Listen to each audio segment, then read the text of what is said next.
Louis Quilico was one of the leading operatic baritones of the 20th century. His sudden passing on July 15, 2000 was a great loss to the musical world. Quilico performed at many of the world's great opera houses, Covent Garden, the Paris Opera, the Bolshoi, and the Vienna Staatsoper, to name only a few. He was a stalwart of the Metropolitan Opera, appearing nearly 300 times over 25 consecutive years. At the Met, he sang under the baton of James Levine, Zubin Mehta, Richard Bonynge and Claudio Abbado, and alongside tenors including Luciano Pavarotti, Placido Domingo, John Vickers and José Carreras, and sopranos Joan Sutherland, Renata Tebaldi, Renata Scotto, and Beverly Sills. Louis Quilico was an ideal interpreter of the great Italian and French composers, but it was his defining portrayal of Rigoletto, the hunchbacked jester in Verdi's tragic masterpiece, that won him international acclaim, as well as the nickname Mr. Rigoletto. He sang the role more than 500 times, the last being at the National Arts Centre in Ottawa in September of 1994. After his retirement from the operatic stage in 1998, he continued to perform, touring extensively with his wife, the celebrated pianist Christina Petrowska Quilico. Together they made 4 recordings and a teaching video, and collaborated on the book Mr. Rigoletto in Conversation with Louis Quilico. In this book, Quilico shared his views on singing, on opera, and on his signature role, Rigoletto. He also talked about his own personally devised vocal techniques, sharing them with a new generation of singers. What is missing in the printed version of these conversations is Quilico's own voice and his unique personality. In these recordings, we hear him speak in his own words, with his own voice, unfiltered and unedited. Speaking personally, baritone Louis Quilico, Mr. Rigoletto, in conversation with Christina Petrowska Quilico. In this conversation, Louis recalls some amusing incidents in productions of The Barber of Seville, and he offers advice on dealing with opera critics and their reviews. What about some funny experiences, anecdotes start with The Barber of Seville and... Well, I have to say one thing. The Barber of Seville, in a certain way, was really my great debut in opera, because that's the first opera I ever sang. And I remember, because we did it with a place called Les Variétés Lyriques that was in Montreal, and they used to do everything in French. And thank God it was in French, but at the same time, the words were practically Italian. Because my first words were, I did Fiorello, the very first word that are said in the opera. Piano, pianissimo, nous voici tous.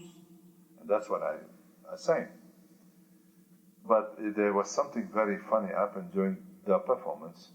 One night we were doing the performance, and came the big ensemble, the soldier and everybody. And at one point, before the soldier walks in, Figaro is supposed to come in and stop the big argument that is happening in the place. And all of a sudden, we take our note and we hold our note. No Figaro. The poor guy was so tired that he was sleeping backstage. And he came in about a minute and a half after. I'll tell you one thing, there was a lot of laugh. On the stage, everybody was laughing like mad. Another thing that happened on that, I don't remember if it was that night or the following night, there's one place where Bartolo start to make an argument, and I was the officer. And all of a sudden, Bartolo jumped on my back, and all of a sudden, Figaro jumped on my back. They were trying to throw me down the floor. And I hold myself, and they never did. They were so cross about it, because they would have liked me to fall down. No way. There was no way. That was for the barber. Oh, and another time, the first time I did the barber with Gino, all of a sudden we were getting ready for the performance, and we were doing some rehearsal, and all of a sudden I come to Gino and I said, Gino, what is it you look forward to do in the barber? Well, I said, Dad, I'll not tell you. I'll be able to kick you in the pants, you won't be able to say nothing. He never kicked me in the pants, but it was very funny, his argument. And the barber, that's about it. I think there's nothing else that I can remember.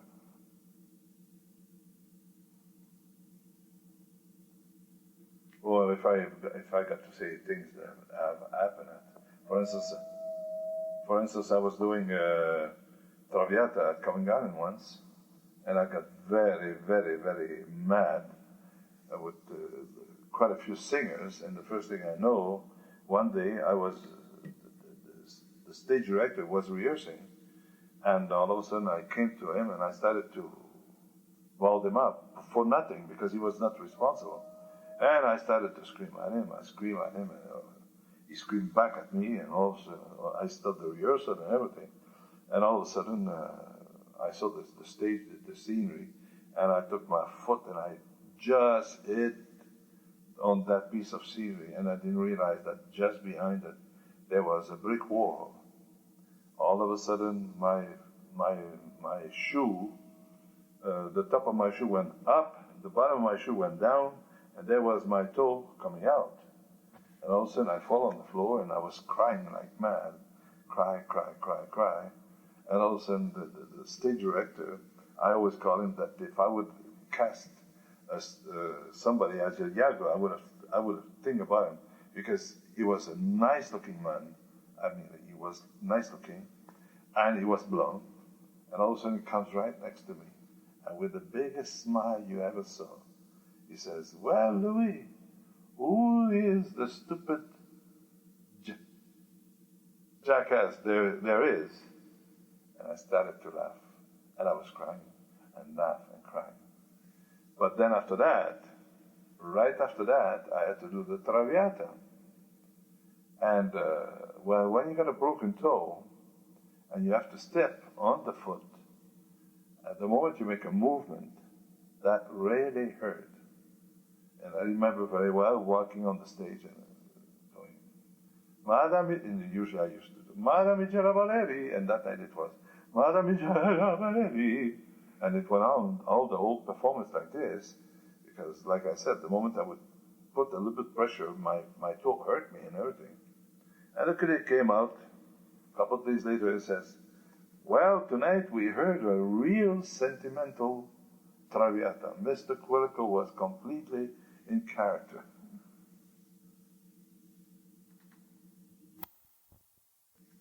Another one that was very funny.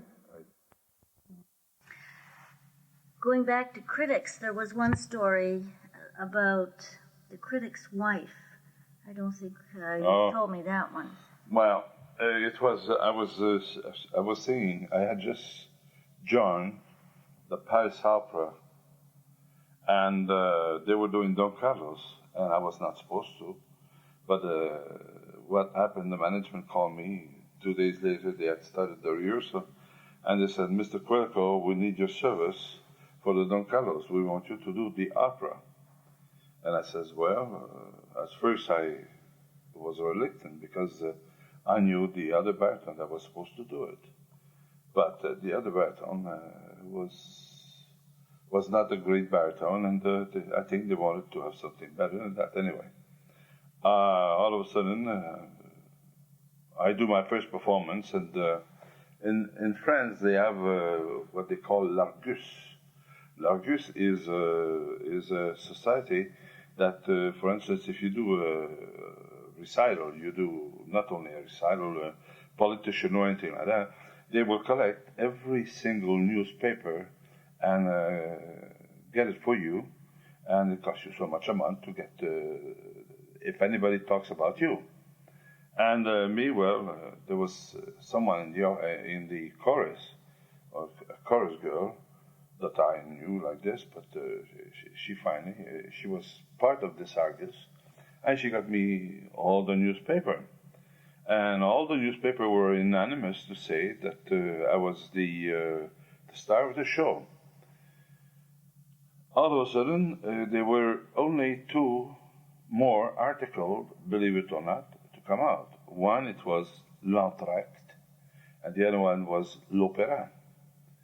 Finally, the opera came out, and the man who criticized me was Italian, and it really gave me a very, very, very bad review. And listen, what can you do? I finally insulted him. When I saw him, I insulted him, But the second one was the funniest one. All of a sudden, about 3 months later, I have to do Don Carlos in Rouen. And all of a sudden, I start to do the rehearsal, and during the rehearsal, the mezzo-soprano turns around, and we had just finished singing, and she says, Mr. Quilico, aren't you the one who created the Don Carlos at the Paris Opera? I said, yes, it's me. And she went, oh. And that was very funny, because I was wondering what the was for. But I found out a little bit later, when came the first performance, all of a sudden, her husband, who I did not know, was a famous critic who had reviewed on me so badly on the other magazine, L'Entracte. L'Entracte was an operatic reviewer in France, and really give it to me. All of a sudden, we're getting ready to do the performance. And I'm putting my makeup, about maybe half hour before the performance. And all of a sudden, I hear her. She's in the hall, and she's screaming at somebody, and she's swearing, and I could feel that she was hitting somebody, and I could feel that somebody was falling on the floor and everything. And I said, my God, this woman's got to do a performance. I've got to try to see if I can stop her to fight with someone. And all of a sudden, I got up to open my door. My door was a little bit open, but I was going to go out. All of a sudden, at the moment I've gone to touch the door, I could not touch the door.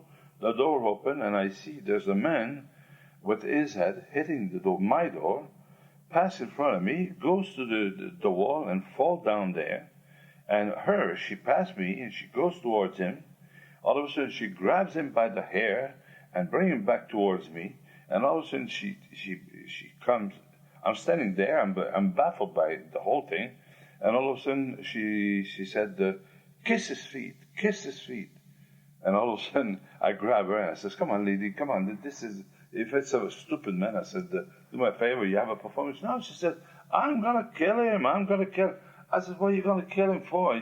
Please, never mind. She says, no, this is my stupid husband. He's the one who reviewed you so badly, and I have no pity for him. And she kept on hating the poor guy.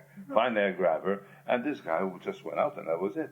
But that was very funny to see that once in my life, I had a reviewer put back at this place. I tell you one thing, each time he wrote after that, it was completely the opposite. He never wrote that kind of a bad review. How would you, what advice would you give to young singers about handling bad reviews? How important are they, and how did you take your bad reviews in the beginning of your career? Well, there's one thing that I have to say. A review is one of these things That is the opinion of a man. Now, if really the man review you and tells you exactly what you have done wrong, take it with a smile. If he said anything that it is wrong the way he writes, and that his review is not right, forget about it, because it's not worth it. But at the same time, don't let a review make the best out of it, because I know some artists that, because of a bad review, more or less give up singing, and I don't think it is fair, because you have something that 99.9.9.9%, you have something that very often a review doesn't have. And why do you think they become a reviewer? For that reason. Because they are frustrated singers, and they cannot do nothing. And another thing that I noticed, for instance, you go to some cities where there is 3 reviewers. You're going to have 2 of them that will write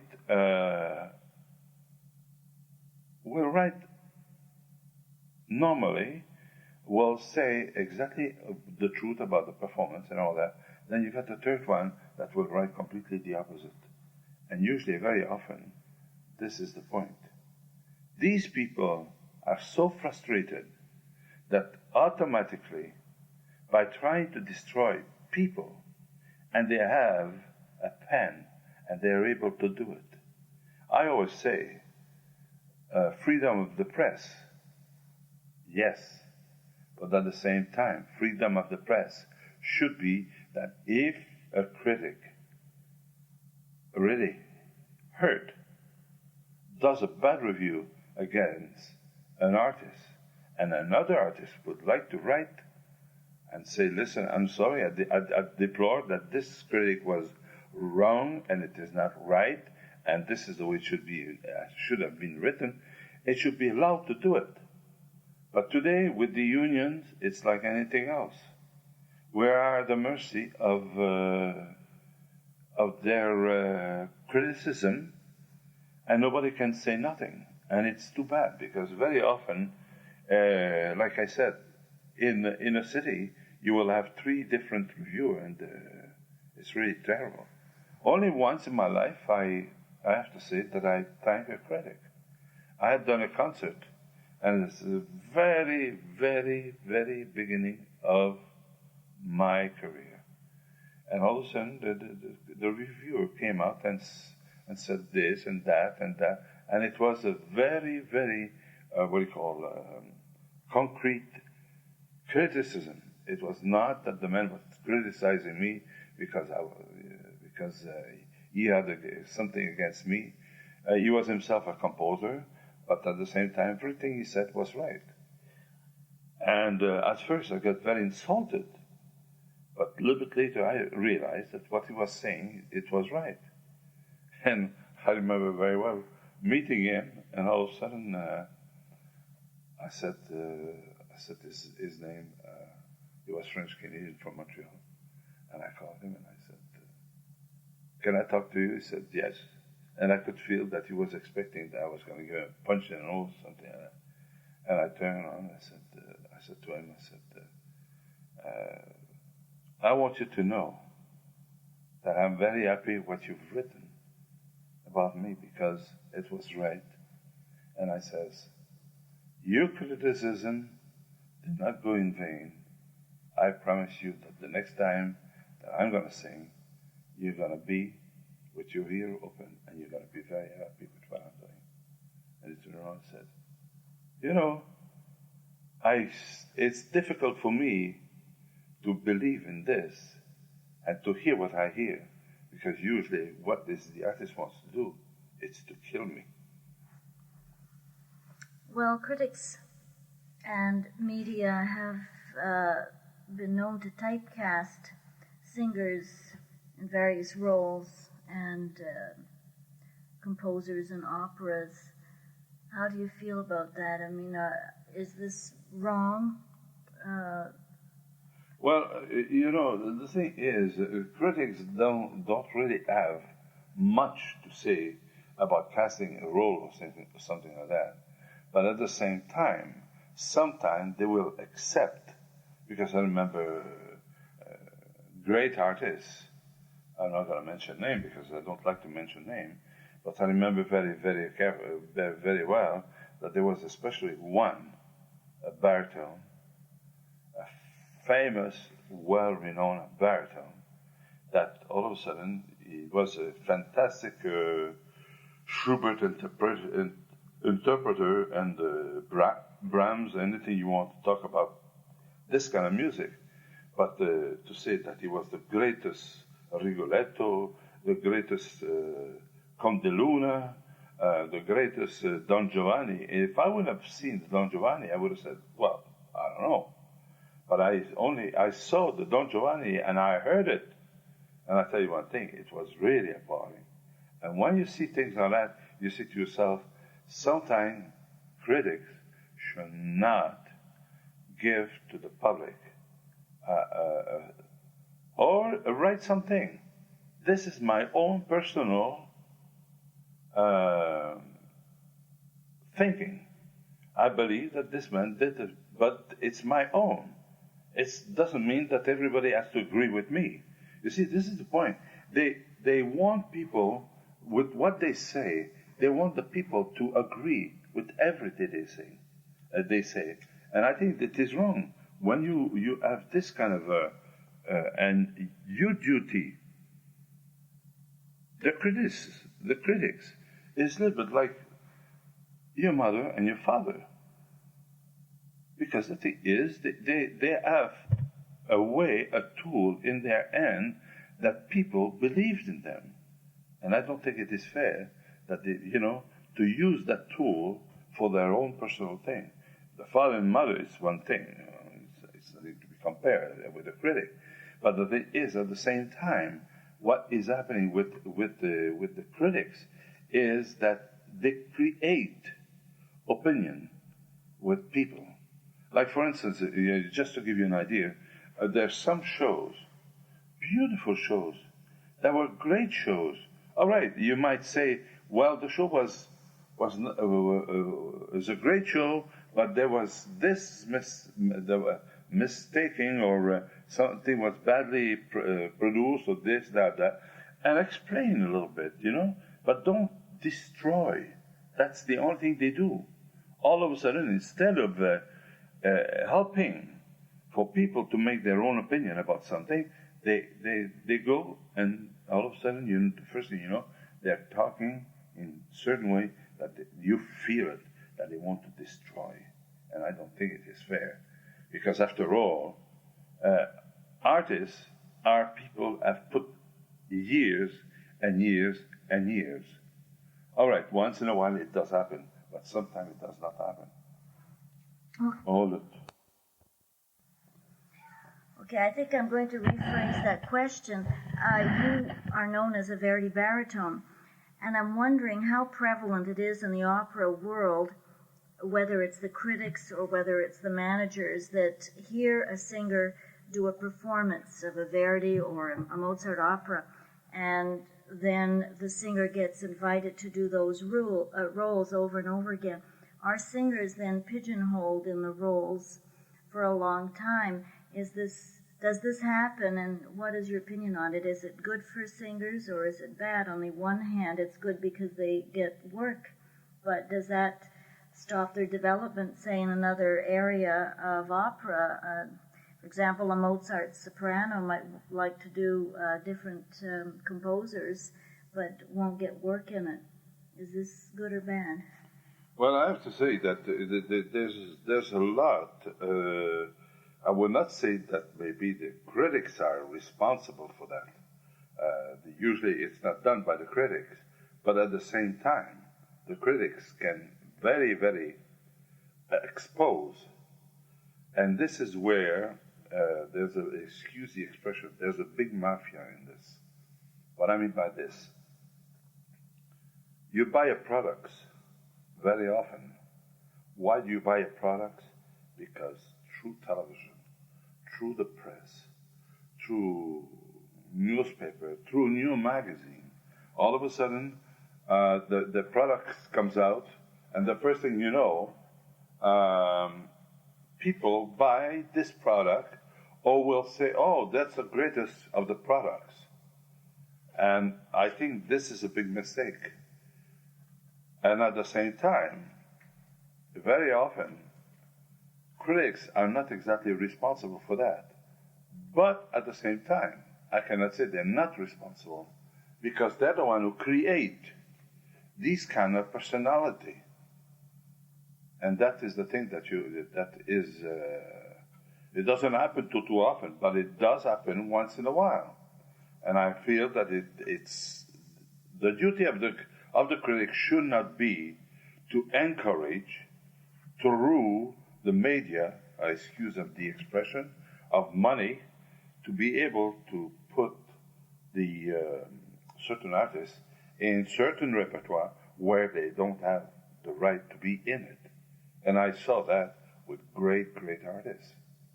And that was really incredible to think that a critic would come up and write that way. And if you talk to the editor of the newspaper and tell them about it, well, the problem with the press today is that they belong to a union, and the union protects these people, and these people can write the way they want. And this is why I said before, the freedom of the press is right, but at the same time, it is not right. And that is the big problem. Maybe sometimes qualified people are not critics. People who have studied opera aren't usually critics, very rarely. And I think it's wonderful when you do get an educated critic, because, as you said, they give constructive and concrete. Well, if you can get an educated critic, that's one thing. It's a wonderful thing. But in general, I have to say one thing. 95% of the time, the critic is not well educated about it. I saw, and not too long ago, a new critic coming to the New York Times, for instance, and where do you think he comes from? He was, I think, if I remember well, he was the writer for baseball somewhere in the States, a big city, and he was the writer because he was eloquent, very eloquent with his speech. Well, they said, well, why don't we make him a music critic? And they offered him, and the man said yes. And this is the thing that is not exactly right. And you'll be surprised, a director of a theater, all of a sudden, will see that a certain artist is well favored by the press. Well, we'll do exactly what will be asked of him, to give the part of certain opera to certain artists. And sometimes it's wrong. Okay, I'll give an example. I took journalism in a very well-established university. The teacher for the arts reporting was a television producer of a soap opera series. The class, it was a graduate class of journalists. Not one was a musician, not one was trained in the arts. They all wanted to be film critics. One wanted to be a sports critic. And this was a crop of young people that were going out later to perhaps review the arts. Needless to say, I was the only one in class that got an A because I had some prior knowledge of the field that I was in, but the others wrote very well. They were extremely bright, but they weren't musicians. And my fear was always that one of those who would prefer to be a film critic would be reviewing opera or piano recitals. Well, I remember that a few years back there was one of the big general that was general at during the war of Korea, and all of a sudden he was attacked by the newspaper, and all of a sudden he created a case that he was going to fight the newspaper, and in fact he created a $25 million case. And one came the morning that he was supposed to go to court. He didn't go to court, and he was interviewed. And he said, I'm deeply sorry to see that the press, the freedom of the press, is not what you might call freedom of the press, because the press can hang somebody, can destroy somebody. And this is why I said to the young artists, don't let the criticism to be fair. That's one thing that's very important. Be fair, but at the same time, don't let a criticism be in your the voice of your soul, because it could be very dangerous. You might be doing something wrong to have listened to something like that, and it is wrong, and nobody is there to help you. Instead of thinking of the one that writes back, listen to the one who writes good. Good advice. In other words, if it's concrete and constructive, learn from it. If it's good, keep it, because you need any kind of press for one's career, and if it's bad, throw it out. That's exactly what it is, because it's very important to know. Sometimes I have to say one thing. I don't criticize completely with the critics, but I saw the critic arriving one day and starting his the title of his that talking about a man that was crippled, and the man was crippled. What do you got to talk about that? Or I saw once another critic. I was doing Traviata, and the tenor was a black person, and the first thing he says, I never saw a black person singing Traviata. What is the color has to do? It shows how much prejudice there was with that man. Because, if you got somebody that does a good job, accept that. But critics are not there to really... I spoke once with the critic, and the critic said to me, no, we're not there to enjoy. But I says, how can you criticize? How can you say yourself you're a critic if you're not there to enjoy the performance? And this is why sometimes I feel that the critics are terrible for that reason. It's not right. Well, I hope we're not losing the intellectual pursuits of writing about opera, analyzing it, and enjoying it as well, rather than just as a news brief saying that this took place at such and such a time. Well, that I hope, but the only thing is, like I said, the big problem is very often you might be very surprised that people in a city prefer to listen or read a critic, that kind of critic, than to read a good critic. Because if they would only understand that a bad critic is a bad critic, and that's another thing that I find very offensive. It's not for the artists as much as for the people that goes and listen. You have 3,400 people that's going to go and listen to a performance, and all of a sudden the critic comes out and destroys it completely. Well, I'm sorry to say it.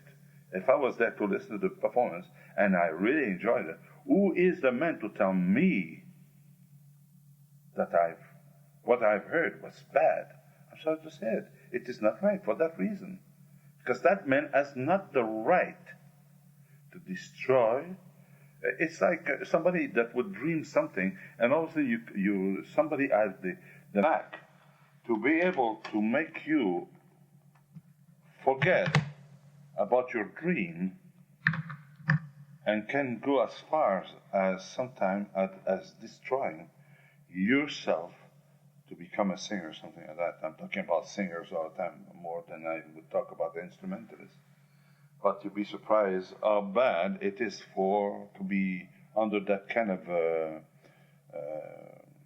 direction of people. And that is the thing that you have to be very careful. I always say there's a lot of misused expression. There's a lot of Iago who writes about the art.